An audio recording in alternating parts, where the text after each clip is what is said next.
Süni intellektlə hazırladığınız materiala görə 7 il həbs oluna bilərsiniz. Belə ki, mediada dərc olunan və ya yayımlanan informasiyaya dair tələblər artırılacaq.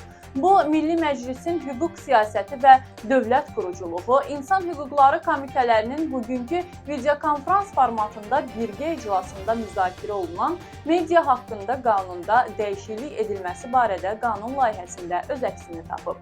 Qanun layihəsinə əsasən mediada dərc olunan və yayımlanan informasiya bəzi tələblərə cavab verməlidir. Belə ki, şəxsin razılığı olmadan onun görüntüsündən və ya səsindən istifadə etməklə süni intellekt texnologiyaları, habelə xüsusi proqram təminatları vasitəsilə hazırlanmış, reallığı əks etdirməyən, yaxud belə texnologiyalar vasitəsilə hazırlanmış pornoqrafik və ya seksual məzmunlu foto, video və ya audio materialların yayılmasına yol verilməməlidir.